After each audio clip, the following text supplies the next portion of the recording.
La lluvia golpeaba el techo de lámina como miles de tambores furiosos, y Lucía Morales apretaba contra su pecho la bolsa vieja que contenía todo lo que le quedaba en el mundo. Algunas ropas, unos cuantos pesos arrugados, la foto de su boda con Roberto y los documentos que probaban que sus hijos eran suyos. Afuera, el huracán aullaba como una bestia hambrienta, arrancando ramas de los árboles y convirtiendo las calles de Coatepec en ríos turbios y peligrosos. Adentro de la casa humilde en la periferia del pueblo, sus 3 hijos la miraban con ojos llenos de miedo y confusión. Miguel, de 12 años, intentaba parecer valiente, pero sus manos temblaban. Sofía, de 9, abrazaba su muñeca de trapo como si fuera lo único sólido en un mundo que se desmoronaba.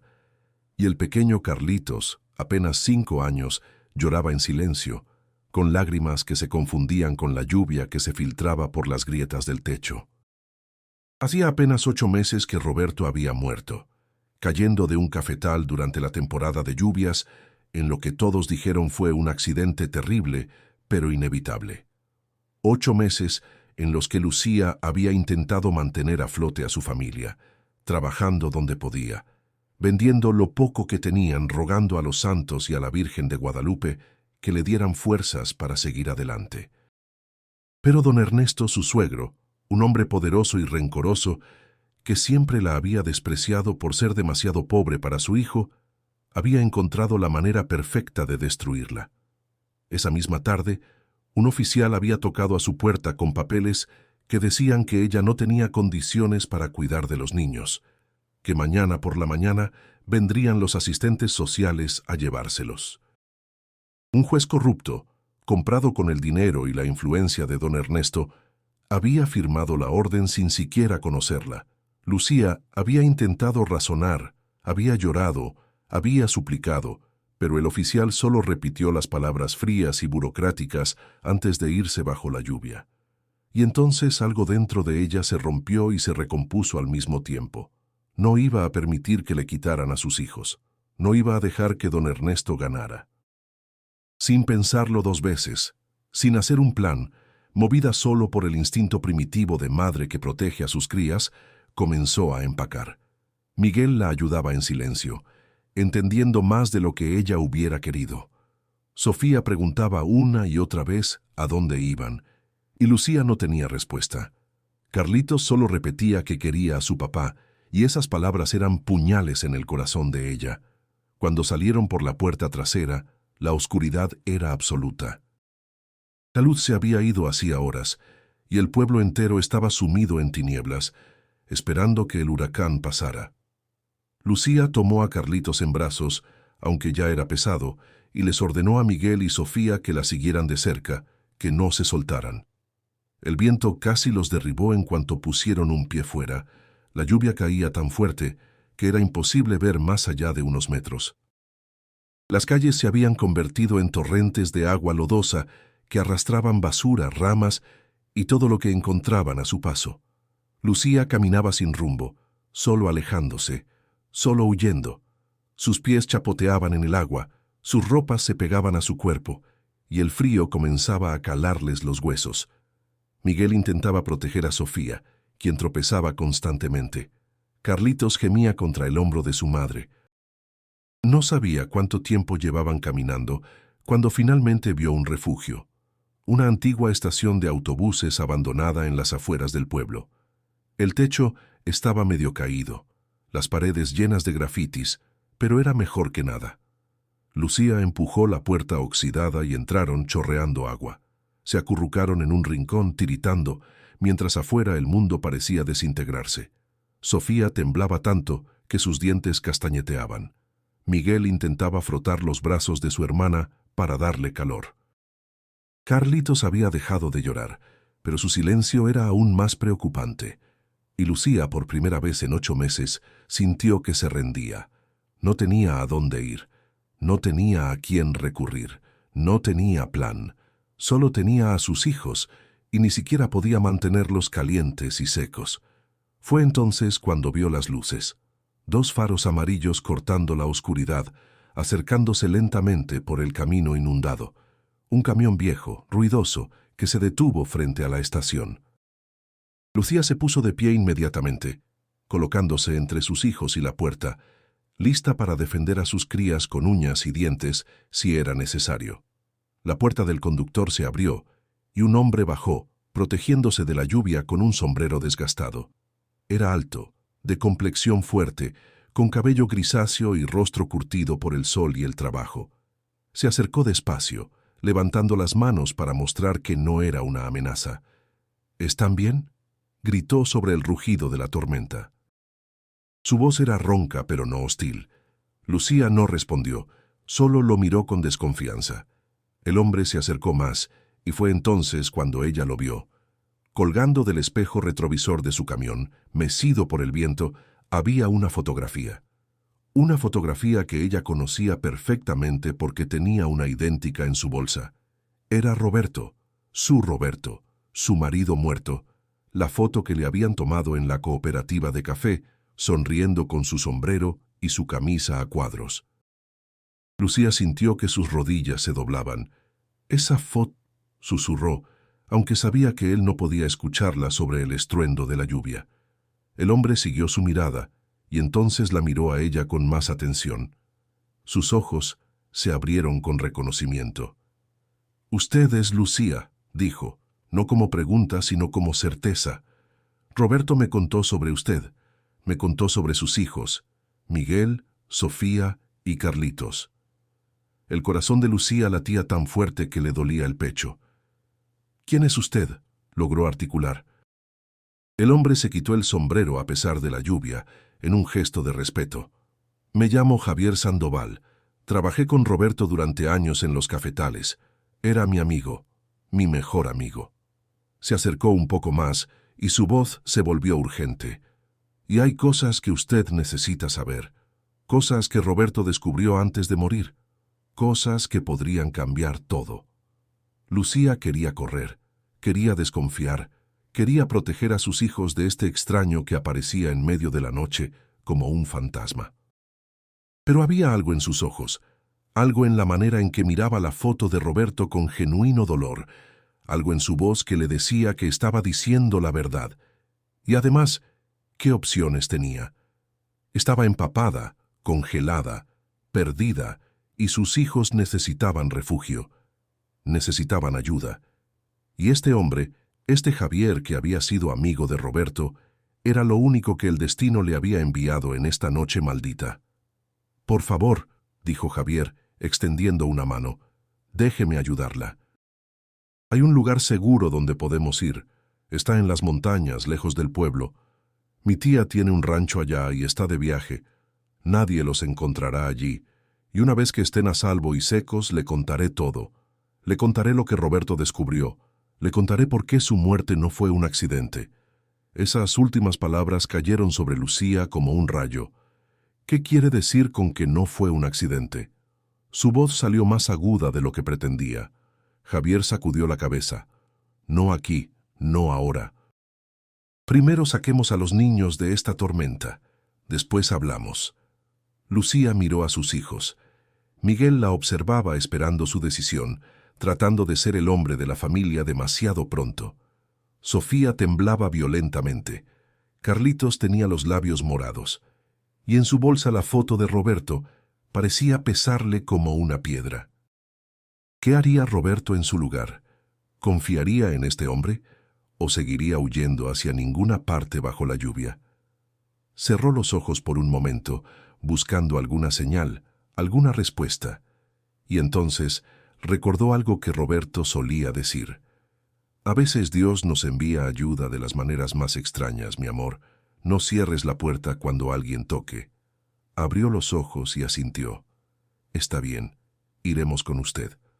El camino hacia las montañas fue una pesadilla. El camión de Javier resbalaba en el lodo, las llantas chirriaban buscando agarre, y varias veces Lucía pensó que iban a volcarse. Pero Javier manejaba con la pericia de alguien que conoce estos caminos, que ha trabajado esta tierra durante décadas. Los niños se habían quedado dormidos en el asiento trasero, exhaustos, acurrucados bajo una cobija vieja pero limpia que Javier tenía en la cabina. Lucía miraba por la ventana, viendo cómo los cafetales se desdibujaban en la oscuridad y la niebla, preguntándose si estaba cometiendo el error más grande de su vida o si finalmente la suerte estaba de su lado. «Roberto me habló mucho de usted», dijo Javier de repente, rompiendo el silencio. «Me dijo que era la mujer más fuerte que había conocido, que había dejado su trabajo de maestra para cuidar de los niños, pero que nunca dejó de enseñarles, que hacía milagros con el poco dinero que tenían, que era hermosa, sí, pero que su verdadera belleza estaba en su corazón». Lucía sintió lágrimas quemándole los ojos. «Él también hablaba mucho de usted», mintió, porque la verdad era que Roberto nunca había mencionado a ningún Javier. Pero algo en la voz de este hombre le decía que cada palabra que decía sobre Roberto era verdad. Los últimos meses antes de morir, Roberto estaba diferente, continuó Javier, su voz volviéndose más oscura. Estaba preocupado, asustado incluso. Me dijo que había descubierto algo sobre su padre, sobre la cooperativa de café, sobre las tierras. No me quiso dar detalles porque dijo que era peligroso, que mientras menos supiera yo, más seguro estaría. Pero me hizo prometer algo. Javier giró el volante para esquivar un bache enorme. Me hizo prometer que si algo le pasaba, cuidaría de usted y de los niños, que me aseguraría de que supiera la verdad. «¿Y qué es la verdad?», preguntó Lucía, aunque una parte de ella tenía miedo de la respuesta. Javier apretó el volante con tanta fuerza que sus nudillos se pusieron blancos. «La verdad es que don Ernesto lleva años robando a la cooperativa, robando a los pequeños productores, robando tierras que nunca fueron suyas. Roberto encontró documentos, grabaciones, pruebas, y cuando confrontó a su padre, don Ernesto lo amenazó. Le dijo que si hablaba, perdería todo. Su familia, su casa, su vida». La voz de Javier se quebró. «Y 2 semanas después Roberto cayó de ese cafetal. Pero yo estaba allí ese día, Lucía. Yo vi la cuerda que se rompió, y esa cuerda había sido cortada. No fue un accidente, fue asesinato». El mundo de Lucía se detuvo. El rugido de la tormenta desapareció. El movimiento del camión dejó de existir. Solo quedaron esas palabras. Asesinato. Su Roberto no había muerto en un accidente. Su Roberto había sido asesinado por su propio padre. «No», susurró, «no, no, no». Pero incluso mientras negaba, una parte de ella sabía que tenía sentido. Sabía que explicaba por qué don Ernesto nunca mostró verdadero dolor en el funeral, por qué inmediatamente comenzó a presionarla para que dejara la casa, por qué estaba tan desesperado por quitarle a los niños. Roberto había sido asesinado, y ahora don Ernesto quería borrar cualquier rastro de él, cualquier amenaza a sus secretos. «¿Tiene pruebas?», logró preguntar, su voz apenas audible. Javier asintió lentamente. «Roberto me dio algunas cosas antes de morir, documentos, una memoria USB con grabaciones. Me dijo que las guardara, que algún día las necesitaría. Las escondí en un lugar seguro, lejos de los ojos de don Ernesto y sus hombres, pero recuperarlas no será fácil». Miró a Lucía con seriedad. «Y usar esas pruebas será aún más peligroso. Don Ernesto tiene poder, dinero, contactos. Tiene al presidente municipal en su bolsillo, a la policía, a los jueces. Por eso pudo conseguir esa orden para quitarle a sus hijos. Enfrentarlo será como pelear contra un monstruo». «No me importa», dijo Lucía, y se sorprendió de la firmeza en su propia voz. «Si lo que dice es verdad, si Roberto fue asesinado, entonces don Ernesto no solo me quitó a mi esposo, le quitó el padre a mis hijos, y ahora quiere quitarme a ellos también. No voy a dejar que eso pase. No voy a correr y esconderme para siempre. Voy a pelear». En ese momento, sintió algo que no había sentido en 8 meses. No solo dolor o desesperación, sino rabia. Una rabia limpia, justa, que quemaba todo el miedo y la duda. El rancho de la tía de Javier era una construcción modesta de adobe y madera, escondida entre cafetales y árboles de aguacate, envuelta en la neblina característica de las montañas de Coatepec. Cuando llegaron, La lluvia había disminuido a una llovizna persistente, y el cielo comenzaba a aclararse con los primeros indicios del amanecer. Javier cargó a Carlitos, quien dormía profundamente, mientras Lucía ayudaba a Miguel y Sofía a entrar. La casa olía a café recién molido y a madera vieja, un aroma que inmediatamente le recordó a Lucía los días felices cuando Roberto aún vivía y todo parecía posible. Javier les mostró una habitación con 2 camas grandes. Les dio toallas limpias y ropa seca que pertenecía a su tía y a sus primos. «Descansen», dijo. «Están a salvo aquí. Nadie sabe de este lugar. Mañana podemos hablar de qué hacer». Pero Lucía no podía descansar. Una vez que los niños estuvieron secos, alimentados con el pozol y los frijoles que Javier calentó, y finalmente dormidos de verdadero sueño, ella salió a la pequeña sala donde Javier preparaba café. «Cuénteme todo», exigió. «Ahora. No puedo esperar hasta mañana. Necesito saber exactamente qué descubrió Roberto». Javier sirvió 2 tazas de café humeante y se sentó frente a ella. La historia que contó era compleja, llena de detalles sobre desfalcos financieros, documentos falsificados y tierras robadas a comunidades indígenas nahuas décadas atrás. Don Ernesto había construido su imperio no con trabajo honesto, sino con fraude, mentiras y robo. La cooperativa de café, que supuestamente era un modelo de comercio justo, era en realidad una fachada para lavar dinero y explotar a los pequeños productores. Las tierras que la familia Morales reclamaba como suyas desde generaciones habían sido arrebatadas con documentos falsos a familias que nunca recibieron compensación. Y Roberto, el hijo idealista que creía en la justicia, había descubierto todo. Roberto reunió pruebas durante meses, explicó Javier.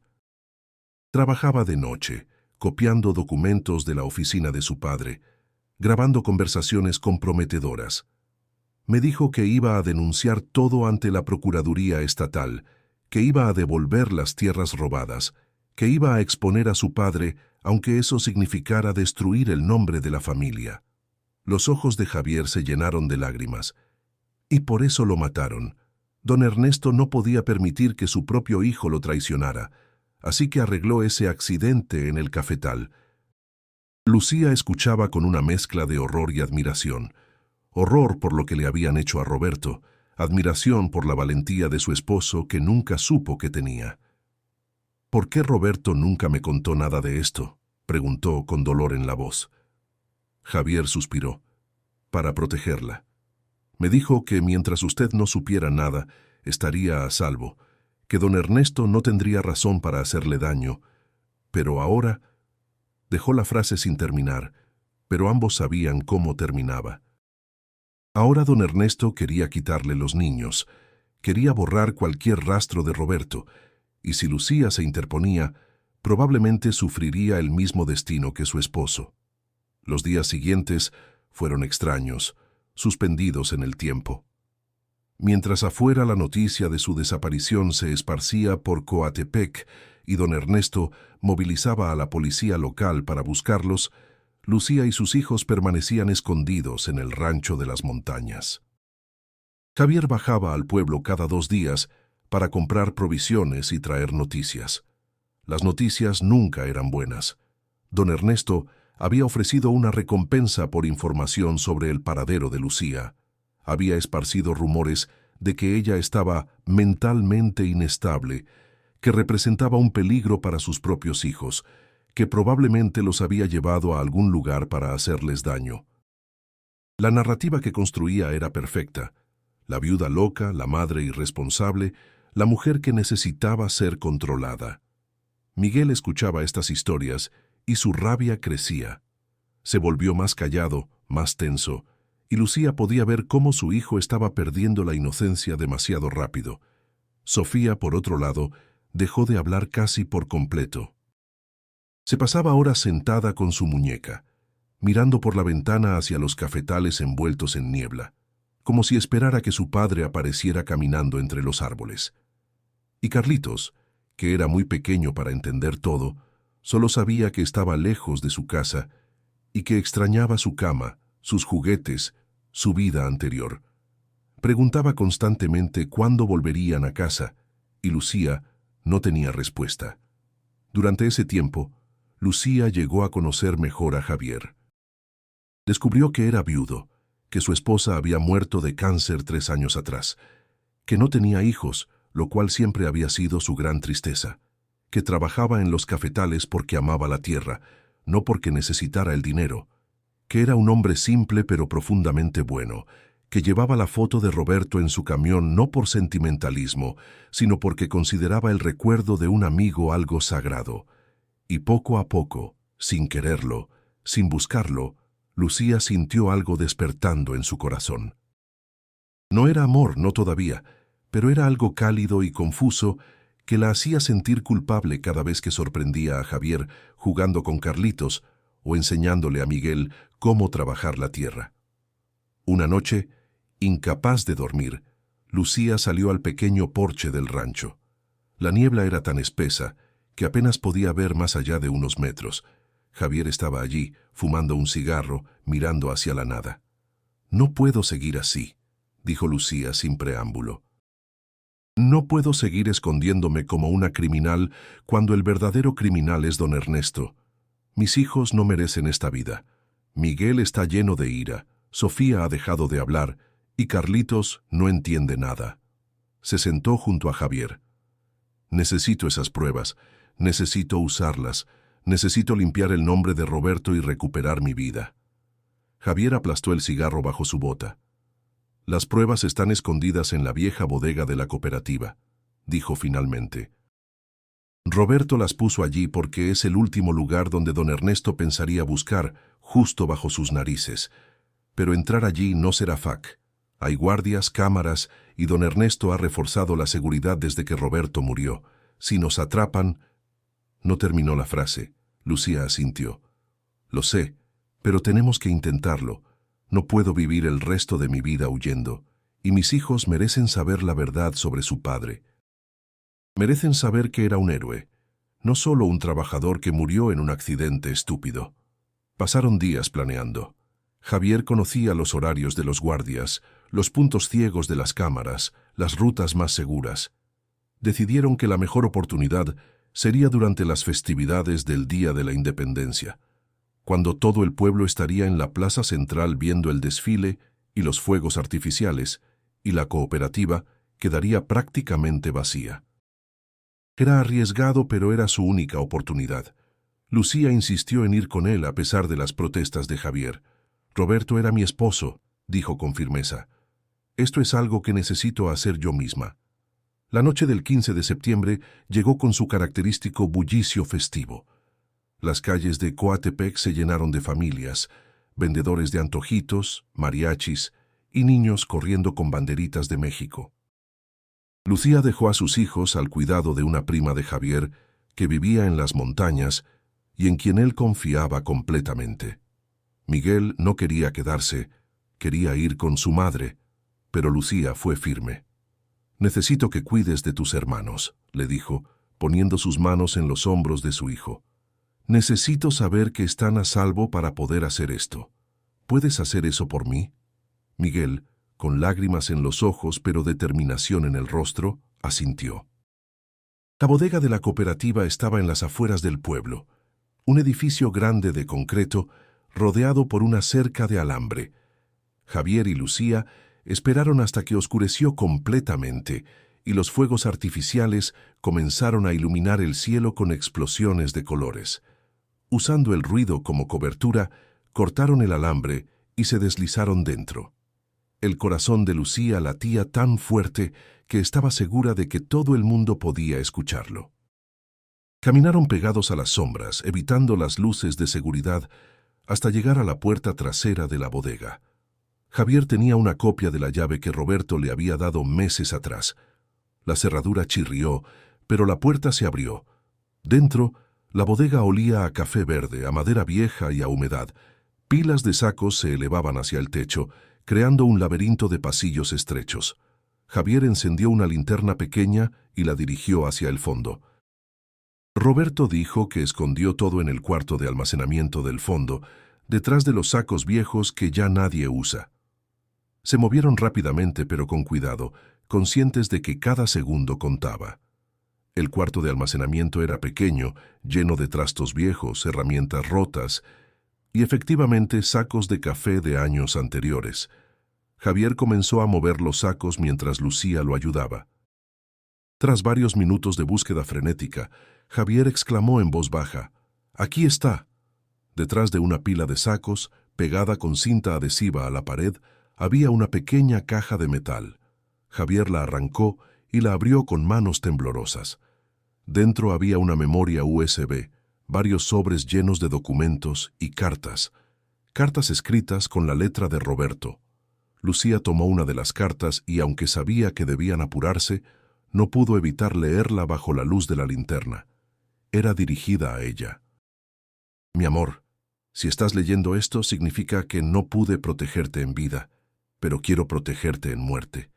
He descubierto cosas terribles sobre mi padre, cosas que deben salir a la luz, pero sé que hacerlo me pondrá en peligro.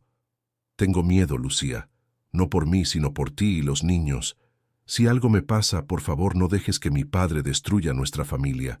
Eres más fuerte de lo que crees. Los niños te necesitan. Y yo, aunque ya no esté físicamente, siempre estaré contigo, cuidándote, amándote. Sé valiente, mi amor. Haz lo correcto, no lo fácil. Te amo eternamente. Roberto». Las lágrimas corrían por el rostro de Lucía. Sus manos temblaban tanto que casi deja caer la carta. Todo ese tiempo Roberto había sabido que su padre era capaz de matarlo, y aún así había elegido hacer lo correcto. Había elegido la justicia sobre la seguridad, la verdad sobre la mentira. Y ahora era su turno de honrar ese sacrificio. Guardó la carta en su pecho junto con las otras y tomó los documentos y la memoria USB. «Vámonos», susurró a Javier.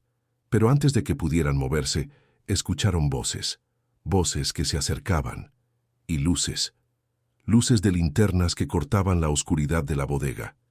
«¡Están aquí!», gritó alguien. «¡En el cuarto del fondo!». Era la voz de uno de los hombres de don Ernesto, los mismos que trabajaban como guardias de la cooperativa. Javier maldijo en voz baja: «¡Tenemos que salir! ¡Ahora!». Agarró a Lucía de la mano y corrieron hacia la puerta lateral de la bodega, la que daba directamente a los cafetales. Pero había más hombres allí, bloqueando la salida. Estaban atrapados. Los guardias se acercaban desde todas direcciones, sus radios crepitando con comunicaciones, sus linternas creando sombras amenazantes en las paredes. Javier empujó a Lucía detrás de él, asumiendo una postura protectora. «No dejes que toquen la caja», le dijo en voz baja. «Pase lo que pase, no la sueltes». Los hombres los rodearon. Eran 5, todos más jóvenes y más grandes que Javier. «Entréguenlo», dijo el líder, un tipo corpulento con una cicatriz en la mejilla. «Y tal vez don Ernesto sea misericordioso». Javier rió sin humor. «¿Misericordioso? ¿Cómo fue misericordioso con Roberto cuando lo asesinó?». El comentario provocó un momento de silencio incómodo. Los guardias se miraron entre sí. Claramente sabían más de lo que habían admitido. «Eso fue un accidente», dijo el líder, pero su voz no sonaba convincente. «Todos lo saben». Lucía dio un paso adelante, saliendo de detrás de Javier. «No fue un accidente, y ustedes lo saben. Mi esposo fue asesinado porque descubrió la verdad sobre don Ernesto. Y ahora yo tengo las pruebas que van a destruir a ese monstruo». El líder avanzó, extendiendo la mano. «Señora Morales, no haga esto más difícil de lo que tiene que ser. Entregue la caja y nadie saldrá lastimado». Pero Lucía sacudió la cabeza. Pensó en Roberto, en sus hijos, en todos los años que don Ernesto había robado, mentido y destruido vidas sin consecuencias. «No», dijo, su voz clara y firme, «no voy a entregarla. Van a tener que matarme igual que mataron a Roberto. Pero si lo hacen, asegúrense de que sea un trabajo completo, porque mientras respire, voy a luchar. Voy a luchar por mis hijos, por mi esposo y por todas las personas que don Ernesto ha lastimado». Los guardias dudaron. En sus rostros, Lucía pudo ver conflicto. Eran hombres trabajadores, probablemente con sus propias familias, que habían aceptado trabajos de seguridad sin saber realmente para qué tipo de hombre trabajaban. El líder sacó un radio. «Don Ernesto, tenemos un problema aquí». Pero antes de que pudiera terminar, Javier se movió. Rápido como un rayo, tomó una pala vieja que estaba apoyada contra la pared y la blandió como advertencia. «Nadie va a tocarla», dijo con voz amenazante, «y nadie va a llevarse esa caja. El primero que se acerque lo va a lamentar». La tensión era palpable. Los guardias se miraron entre sí, indecisos. Fue entonces cuando uno de ellos, el más joven, dio un paso atrás. «Yo no firmé para esto», dijo. «Yo solo cuido sacos de café, no persigo viudas con niños». El líder lo fulminó con la mirada. «Cobarde». Pero otro guardia también bajó su linterna. «El muchacho tiene razón. Don Ernesto nos paga para vigilar la cooperativa, no para hacer su trabajo sucio». Uno por uno, los guardias comenzaron a retroceder hasta que solo quedó el líder, quien finalmente gruñó frustrado y habló por el radio. «Se escaparon, perdimos el rastro». Javier y Lucía no perdieron tiempo. Corrieron hacia los cafetales, la oscuridad y la niebla, envolviéndolos como un manto protector. Podían escuchar gritos a lo lejos, pero siguieron corriendo, saltando sobre surcos, esquivando plantas de café, hasta que sus pulmones ardían y sus piernas no podían dar un paso más. Finalmente se detuvieron, jadeando, en medio de un claro. Javier tenía una herida en el brazo donde uno de los guardias lo había golpeado, y la sangre empapaba su camisa. «Estás herido», dijo Lucía con preocupación. Javier sacudió la cabeza. «Estoy bien. Lo importante es que tenemos las pruebas. Ahora solo necesitamos un plan para usarlas». Pero hacer un plan era más difícil de lo que pensaban. Los días siguientes fueron de paranoia constante. Sabían que don Ernesto los estaba buscando activamente, que había incrementado la recompensa, que probablemente tenía a todos sus contactos en la policía y el gobierno buscándolos. No podían simplemente ir a las autoridades locales porque estaban todas compradas. Y tampoco podían huir del Estado porque sin dinero y con una orden de búsqueda serían capturados en cualquier retén. Estaban atrapados, con pruebas explosivas, pero sin manera segura de usarlas. Fue Miguel quien, sin saberlo, les dio la solución. Una tarde, mientras jugaba con un viejo teléfono que Javier tenía guardado, preguntó: «Mamá, ¿por qué no llamas a uno de esos periodistas que siempre están buscando noticias, como los que salen en la tele hablando de corrupción y esas cosas?» Lucía y Javier se miraron. Era tan simple que no lo habían considerado. La prensa. Si podían hacer que la historia saliera a la luz pública, si podían exponer a don Ernesto en los medios, entonces ya no podrían silenciarlos fácilmente. Javier conocía a alguien en Xalapa, la capital del estado, un periodista de investigación llamado Martín Reyes, que se había hecho famoso por destapar casos de corrupción municipal. Era arriesgado contactarlo, pero era su mejor opción.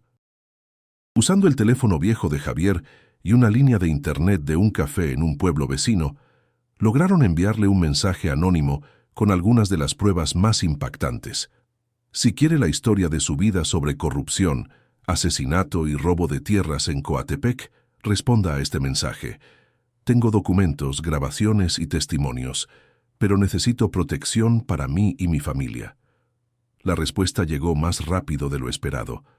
Martín Reyes estaba interesado, muy interesado. Propuso un encuentro en un lugar neutral, un hotel en Xalapa donde tenía contactos de seguridad. Les prometió que si las pruebas eran legítimas, él se aseguraría de que la historia saliera en todos los medios nacionales, que contactaría a la Procuraduría Estatal y a organizaciones de derechos humanos. Pero tienen que entender, escribió en su mensaje, que una vez que esto salga, no hay vuelta atrás. Don Ernesto Morales es un hombre poderoso con muchos enemigos, pero también con muchos amigos. Esto va a ser una guerra. Lucía leyó el mensaje varias veces. Una guerra. Eso era exactamente lo que sería. Pero ya no había vuelta atrás de todas formas. Don Ernesto ya había declarado la guerra cuando mandó matar a Roberto, cuando intentó quitarle a sus hijos. Ella solo estaba respondiendo. «Vamos a hacerlo», dijo a Javier. «Vamos a encontrarnos con el periodista. Vamos a contar la verdad. Y que Dios nos ayude con lo que venga después». El viaje a Xalapa fue tenso. Llevaron a los niños porque no había opción de dejarlos solos, pero les dijeron que era un paseo, una aventura. Miguel no se lo creyó, pero no dijo nada. Sofía miraba por la ventana en silencio como siempre. Y Carlitos, bendito sea, estaba emocionado de ir a la ciudad grande. El hotel donde Martín Reyes los esperaba era modesto pero limpio, en una zona comercial de la capital. El periodista resultó ser un hombre de unos 40 años, con lentes gruesos, barba descuidada y una intensidad en los ojos que hacía saber que vivía para las historias. Lucía le entregó todo: los documentos que mostraban los desfalcos financieros, las escrituras falsificadas de las tierras robadas a las comunidades nahuas, las grabaciones donde se escuchaba a don Ernesto ordenando solucionar el problema de Roberto, y las cartas que Roberto había escrito explicando todo lo que había descubierto. Martín Reyes revisó cada pieza de evidencia con creciente asombro. Esto es enorme», dijo finalmente. «Esto no es solo un caso de corrupción local. Esto involucra fraude agrario, despojo de tierras indígenas, posible homicidio. Esto puede llegar hasta la Fiscalía Federal».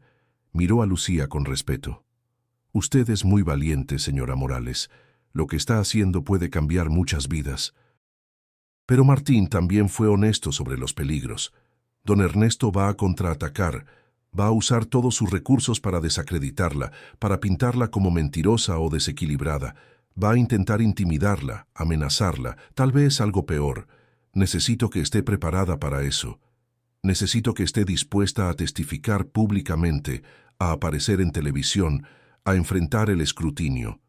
Porque una vez que publique esta historia, usted será el centro de atención». Lucía no dudó ni un segundo. «Estoy lista.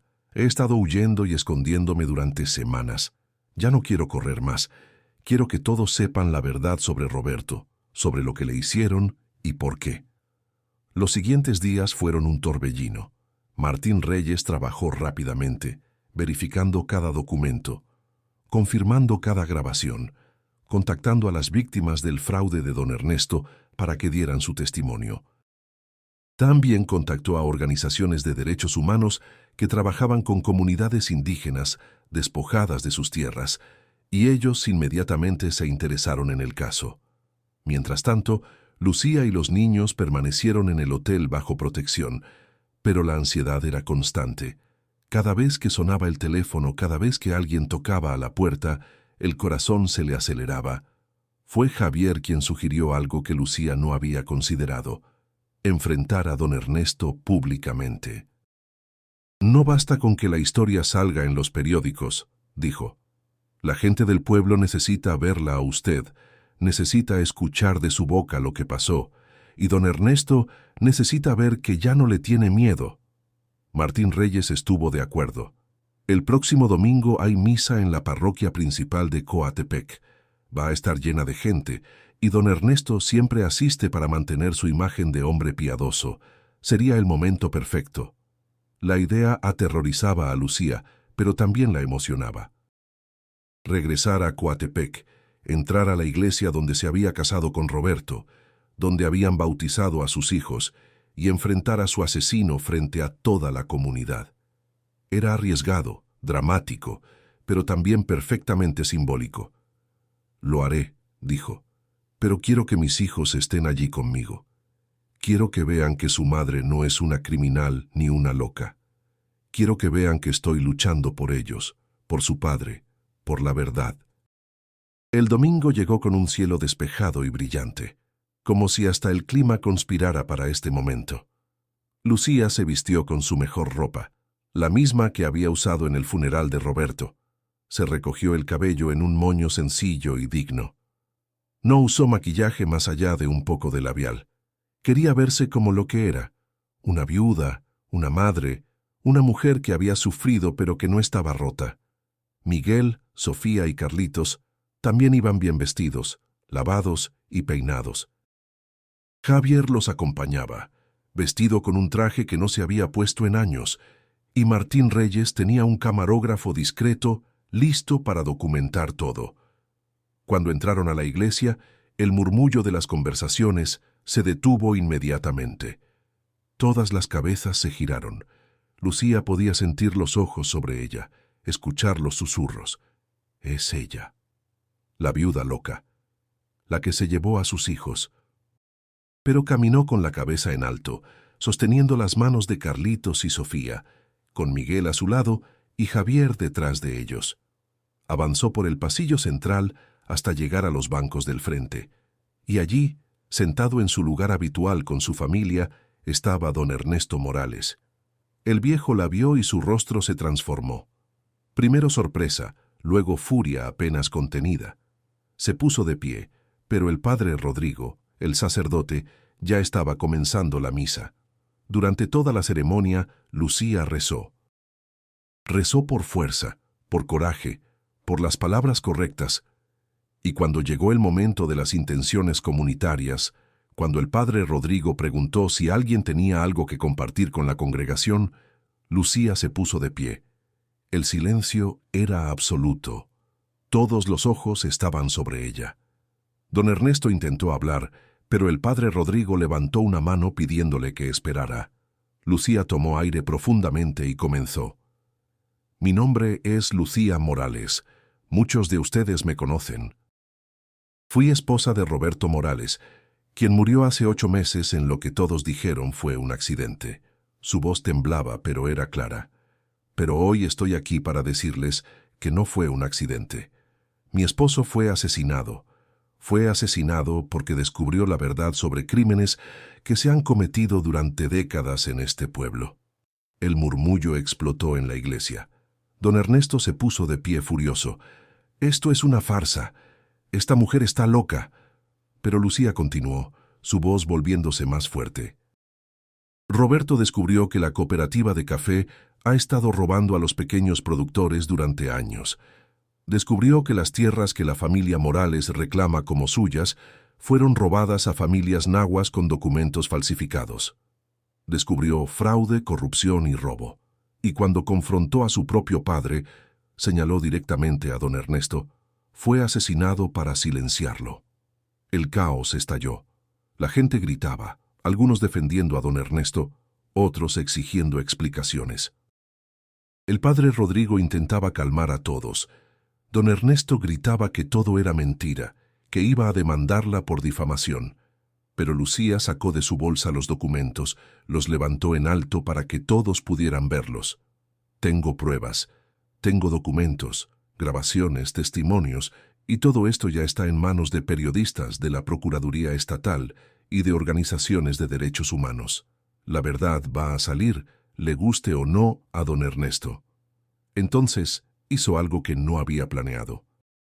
Se giró hacia sus hijos, los tomó de las manos y habló directamente a ellos aunque toda la iglesia pudiera escuchar. Miguel, Sofía, Carlitos. Su padre era un hombre bueno. Era un hombre valiente que se enfrentó a la injusticia aunque sabía que le costaría todo. Y quiero que crezcan sabiendo eso. Quiero que sepan que su padre dio su vida por hacer lo correcto y que su madre va a honrar ese sacrificio luchando por la verdad, siempre. Las lágrimas corrían por sus mejillas, pero su voz no flaqueaba. Don Ernesto intentó acercarse a ella, pero Javier se interpuso. No dé un paso más, dijo Javier en voz baja pero amenazante. La gente comenzó a tomar lados. Algunos hombres del pueblo, trabajadores que habían sido estafados por la cooperativa, se pusieron junto a Javier. Otros, empleados de don Ernesto, se pusieron junto al viejo. La tensión era tan espesa que parecía que iba a estallar en violencia en cualquier momento. Fue el padre Rodrigo quien finalmente impuso orden. «Basta, esto es una casa de Dios, no un tribunal. Señora Morales, si tiene pruebas, debe llevarlas a las autoridades correspondientes. Don Ernesto, si es inocente, tendrá su oportunidad de demostrarlo. pero aquí y ahora pido paz. Lucía asintió y, tomando a sus hijos, caminó hacia la salida de la iglesia con la cabeza en alto. Pero antes de irse, se giró una última vez hacia don Ernesto. El viejo la miraba con odio puro en sus ojos, pero también con algo más: miedo. Por primera vez, don Ernesto Morales tenía miedo, y Lucía supo en ese momento que había ganado la batalla más importante. No había corrido, no se había escondido, había enfrentado a su enemigo en su propio territorio, frente a toda la comunidad, y había dicho la verdad. La historia explotó en los medios en las siguientes 48 horas. Martín Reyes publicó una serie de artículos devastadores en el periódico más importante de Veracruz, detallando cada aspecto de la corrupción de don Ernesto. Las grabaciones fueron transmitidas en la radio. Las televisoras nacionales enviaron reporteros a Coatepec. La Procuraduría Estatal no tuvo más opción que abrir una investigación formal, y las organizaciones de derechos humanos comenzaron el proceso legal para recuperar las tierras robadas y devolverlas a las comunidades nahuas originarias. Don Ernesto contrató a los mejores abogados, intentó usar su influencia política, amenazó con demandas y represalias, pero era demasiado tarde. La evidencia era abrumadora, la atención pública demasiado intensa. Uno por uno, sus aliados comenzaron a distanciarse. Los políticos que antes le devolvían favores ahora negaban conocerlo. Los jueces corruptos de repente se volvieron muy interesados en seguir la ley al pie de la letra. Y la gente de Coatepec, aquellos que habían sido víctimas silenciosas de sus abusos durante décadas, finalmente encontraron la valentía para hablar. El proceso legal fue largo y agotador. Hubo audiencias, testimonios y revisiones interminables de documentos. Pero finalmente, casi un año después de aquella noche tormentosa, cuando Lucía huyó con sus hijos, llegó el veredicto. Don Ernesto Morales fue declarado culpable de fraude, despojo de tierras, y como autor intelectual del homicidio de Roberto Morales, fue sentenciado a 20 años de prisión. Sus propiedades fueron confiscadas, sus cuentas bancarias congeladas, y su imperio cuidadosamente construido sobre mentiras se desmoronó. Para Lucía, la justicia legal fue importante, pero la justicia personal fue aún más significativa. La orden que le quitaba la custodia de sus hijos fue revocada con disculpas oficiales. Le devolvieron la pequeña casa en Coatepec y las tierras que habían pertenecido legítimamente a Roberto. Pero más que eso, recuperó su nombre, su dignidad y su derecho a vivir sin miedo. Los niños comenzaron terapia para procesar todo el trauma, y lentamente, poco a poco, empezaron a sanar. Miguel dejó de cargar el peso del mundo en sus hombros. Sofía volvió a hablar, primero en susurros, luego en oraciones completas, y finalmente con risas. Y Carlitos, aunque siempre extrañaría a su padre, aprendió que podía ser feliz de nuevo. Lucía decidió honrar la memoria de Roberto de la manera más significativa posible. Convirtió las tierras en una cooperativa verdadera y justa. Contrató a los mismos trabajadores que habían sido explotados por don Ernesto, pero esta vez pagándoles salarios dignos y dándoles participación en las ganancias. Implementó prácticas de cultivo sostenibles que respetaban la tierra. Y cada cosecha apartaba una porción de las ganancias para un fondo de becas educativas para niños del pueblo, especialmente aquellos que habían perdido a sus padres. En cuanto a Javier, su papel en la vida de Lucía y los niños evolucionó naturalmente. No intentó reemplazar a Roberto, nunca lo haría ni lo querría, pero se convirtió en una presencia constante, confiable y amorosa. Era el amigo que aparecía cuando se necesitaba ayuda con la cosecha. Era el tío que enseñaba a Miguel cómo trabajar la tierra con respeto. Era el hombre gentil que hacía reír a Sofía con sus chistes tontos. Era quien cargaba a Carlitos en sus hombros durante las fiestas del pueblo. Y para Lucía, era la prueba de que el corazón podía sanar sin olvidar, que podía haber nuevos comienzos sin traicionar los finales. Un año después de todo, en el Día de Muertos, Lucía y sus hijos construyeron un altar para Roberto en la sala de su casa. Colocaron su fotografía en el centro, rodeada de flores de cempasúchil naranja brillante, velas encendidas y todas sus comidas favoritas: tamales de mole, café de olla, pan de muerto recién horneado. Miguel escribió una carta a su padre contándole sobre sus calificaciones en la escuela. Sofía dibujó un retrato de la familia, incluyendo a Roberto en el cielo mirándolos. Y Carlitos, que ahora tenía 6 años y apenas recordaba el rostro de su padre, pero conocía su amor a través de las historias, colocó su juguete favorito en el altar como ofrenda.